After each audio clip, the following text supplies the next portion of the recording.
Hi friends and friendly subscribers, welcome back to my channel. This is Inner Hill Tarot, and today we're going to do unboxing of this Next World Tarot second edition by Christy C. Road.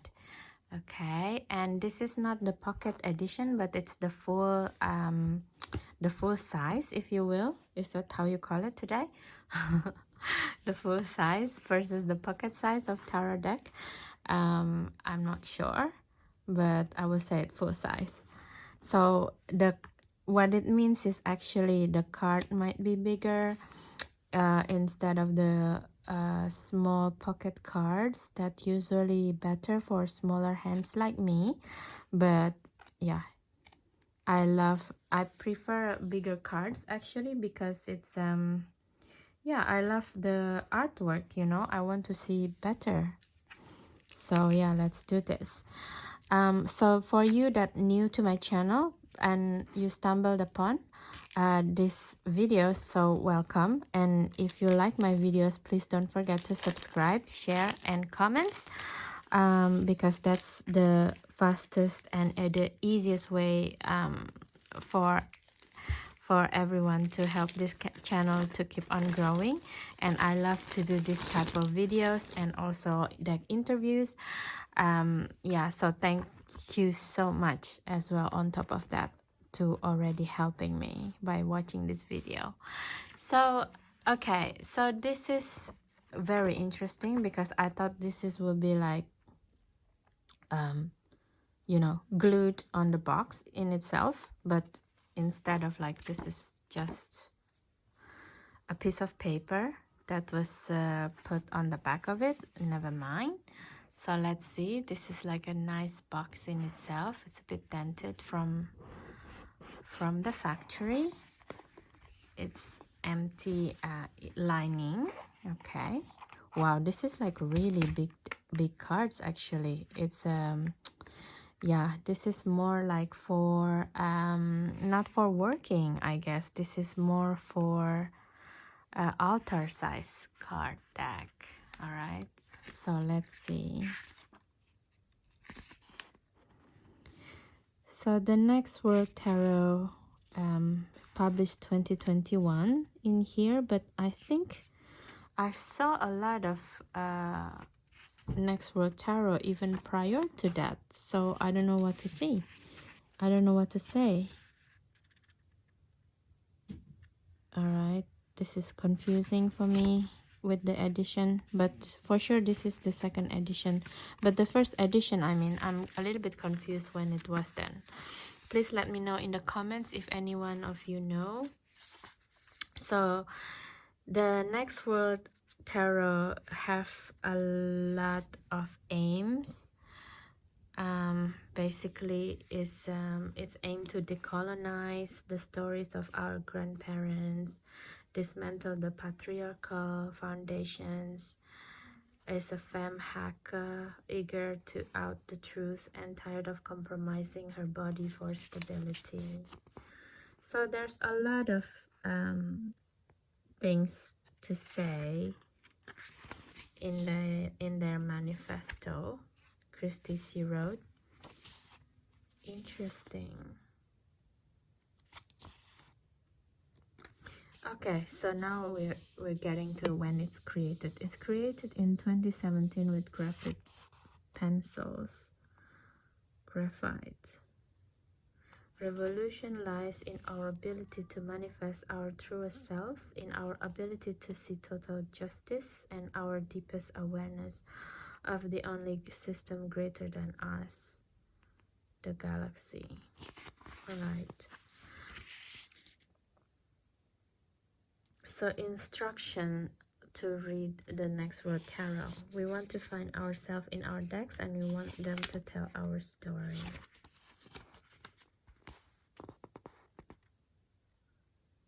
Okay, so there's a whole system what they would like you to do with this Next World Tarot.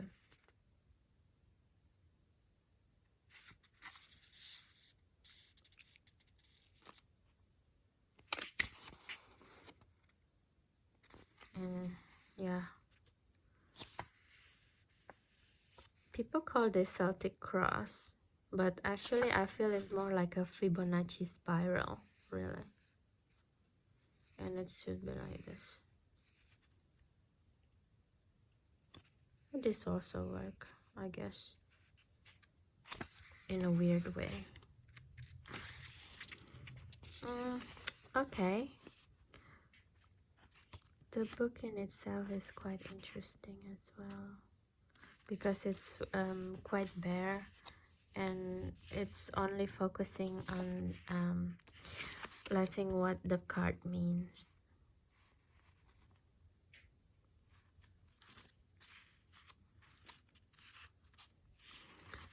And it's funny that it says Americans are 5% of the poor population but consume 25% of its resources. We live in a society where toxic values are handed to us as the safest, best option for survival.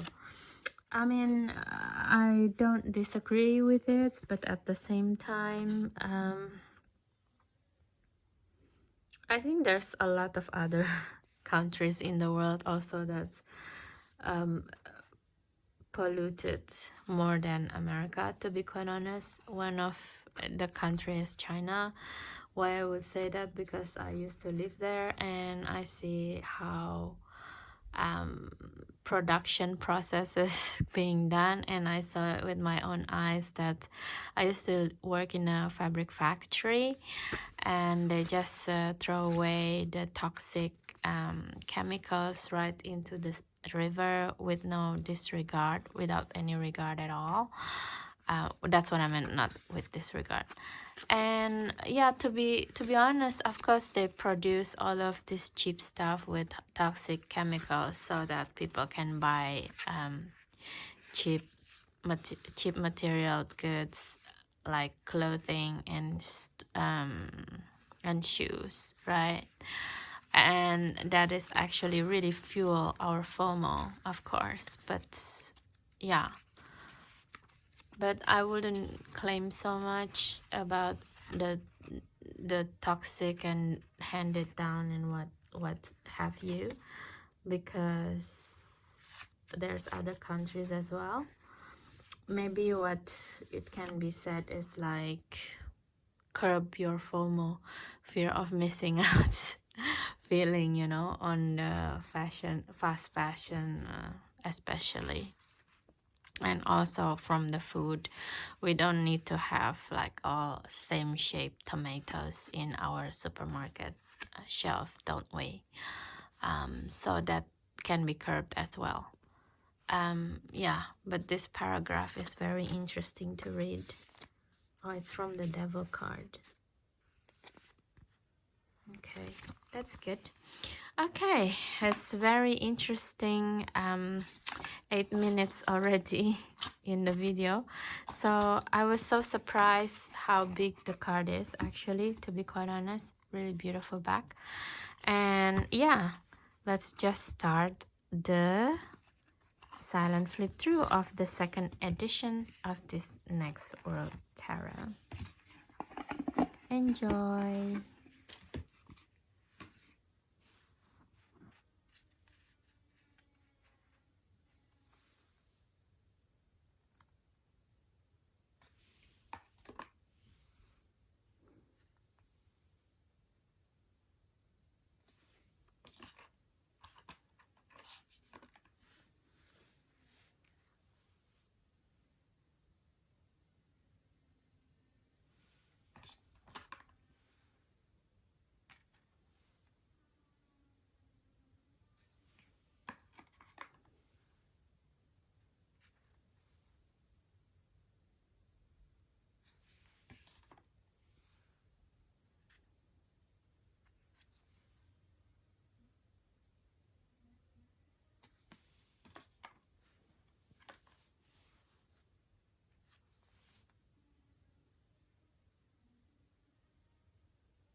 Okay guys, we just finished the silent flip through of the second edition of the Next World Tarot and altar size deck, I guess, just to show you the difference between this deck and, for example, the Haunted Sakisaki Tarot, which is like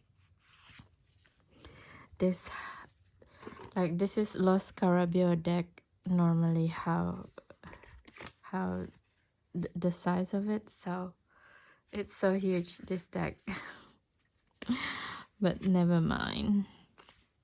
So yeah, what can I say? A lot of people already did this video, to be quite honest, and they did probably the small deck, the pocket size. And for me to say something about this deck is, when I see it, I appreciate the hugeness of the images, but at the same time, again, I'm kind of distracted by the keyword here, especially in the minor arcana, because it's a lot of them saying about a certain keyword, and then where is the astrological placement were. So for me, every time I take out the card, the first thing that I'm seeing is the reading here, and instead of just like drawing me into the image kind of feeling. I don't know about you guys, you probably did working with this deck before, because it's not a new deck at all. So please let me know, how do you feel working with this? And the way I like about this deck is it's very modern in the depiction of the images, you know, and also it's come out with a real like life situations. Like instead of putting the hierophant, they put the teacher here, Christy, or not they, I don't know. I don't know the gender, this probably can be she or he, but that's why I just call it call the artist they. Because also, for example, when it comes to the court cards, like the Queen of Cups is clearly biological gender male with the beard, but it's being the Queen of Cups here with the throne of emotion. And the King of Cups is clearly a woman in a wheelchair, and it's called the throne of movement. So I just call that the artist day. And what I like about this deck is, outside of being very everyday and very relatable to everyday situations, it's also, I think, for like a beginner person who start reading tarot, it will be really helpful with the keywords in here. For example, the Nine of Cups with happiness and Jupiter in Pisces. It's make people or new tarot reader easier to relate, you know. But one thing that I have a feedback is the quality of the card itself. It looks very, very thin, and for the price that they put on an altar deck, and it's a mass market deck, it's a little bit too much for me. Yeah. And so one more thing that they have in on offer for this second edition is actually the artwork book that is super huge. I'm not kidding. This is like one of the biggest art book that I have. Let's take this away for now so I don't burn myself or the book. I mean, it's really, it's beautiful because it's also in both English and Spanish. So it looks like it's catering to the markets of these two languages, maybe from the Americas. So I think the wording is actually the same with the small guidebook.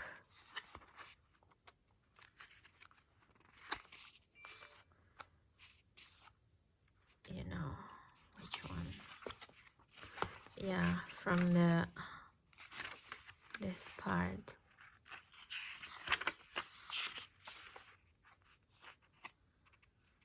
You see, the next word tarot was created with graphic pencils, micro pens, markers.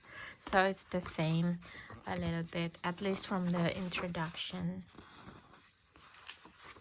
I guess if you don't have in big enough image and you want to go further in to appreciate the details, this very huge format art book is for you.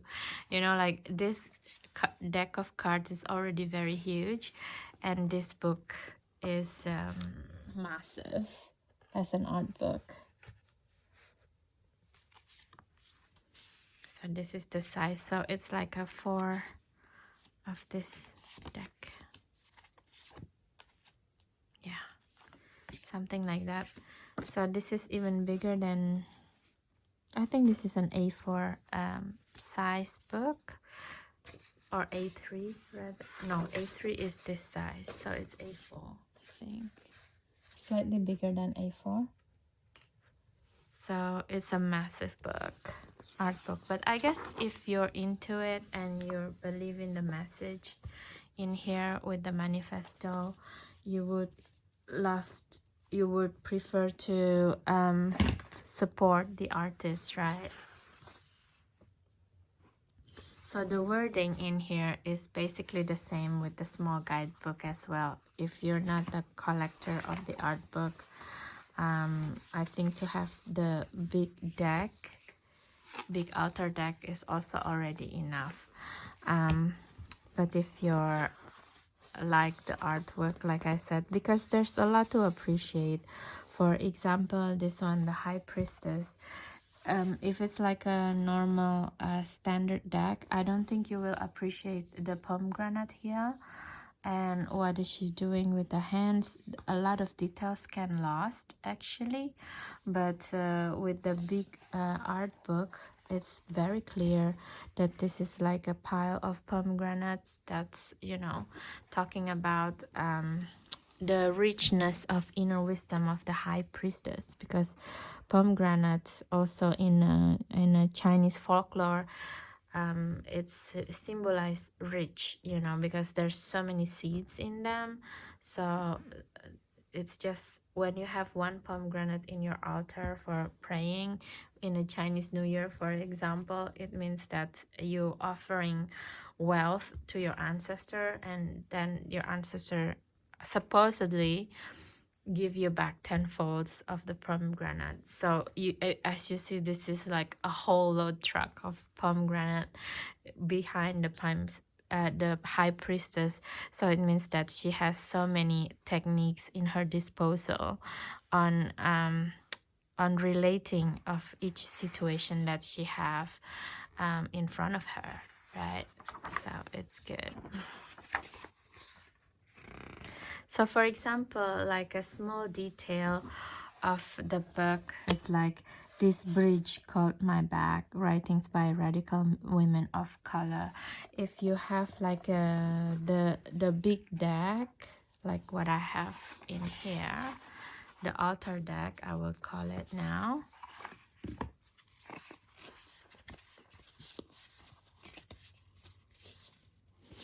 Yeah, we have to see this.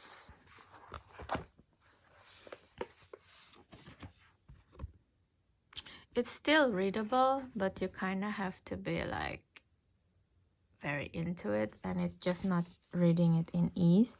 Like even if you put in a spread, it's from far away.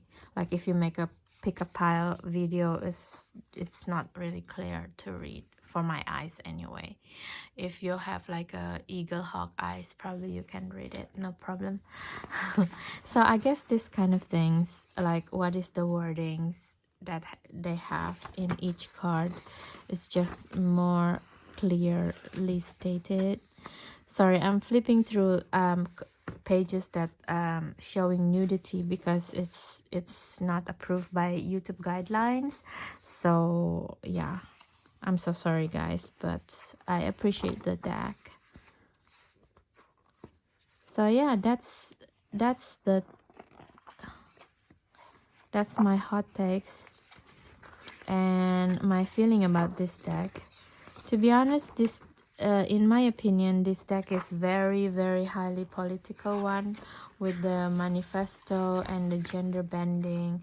And it's, for me, it's beautiful in a way that it's creating a wish to be seen and to create a certain style of the world. You know, it's one of the many realities that we are being introduced thanks to the wealth of the creators, capabilities, and the creators genuine creativity to create art, right? And with this decolonization rebirth, with the the 6 of wands, and to me it's beautiful deck, but it's contains some of the more hard messages for me, and I'm not sure if I would use it for my client reading, to be honest, because this is highly political. So I think for like an art collection, it's really, really beautiful, but I'm not sure if I would use it for client reading, that's for sure. Maybe for myself, when I see something politically upsetting in TV, I would use this deck for and work with it for a period of time or something, to just reassuring myself on how to manage myself in everyday life when things are not seem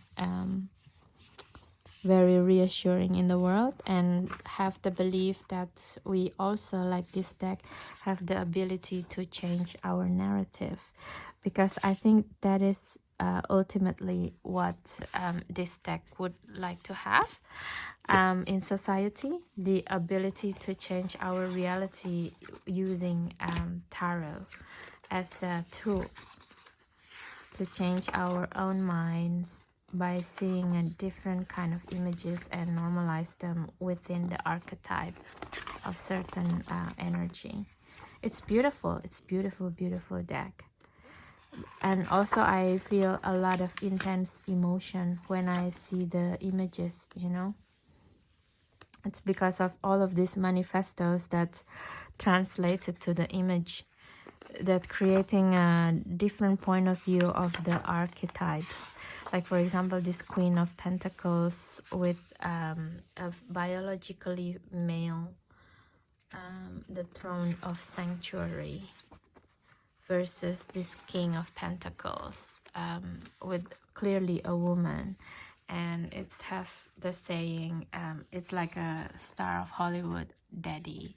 So it's really gender bending deck, but at the same time, it's like, I don't know, it's kind, this is a woman, but it's kind of remind me of the Pedro Pascal energy, actually, which is like, people called him the internet daddy. So, and it's also like a very Hollywood walk of fame kind of thing. So yeah, there's a lot of emotional feeling that I kind of feel the need to unpack when I see each of these images, you know, because it's just so fresh and so new than what I used to in a tarot deck imagery. Sorry, in the end, I'm not using the the card in the deck, because I'm also seeing the imagery in the book. It's far better, far richer to see the what do you call it, the little details without tilting my eyes. So yeah, so that is my personal take of the Next World Tarot. please let me know what do you guys think, especially with my pretty much biases within myself. What do you think of this deck, and have you worked a long time with it? And how do you feel? What do you use for it? Do you use it with your client? Fine. And if you do, please do let me know, because I would like to understand this deck better and learn more from you as well. So thank you so much, guys, for your time. And oh, you see it's kind of spilling the water already. Thank you so much for your time, and please do have a good day and night anytime you watch this video, and see you in the next one. Bye.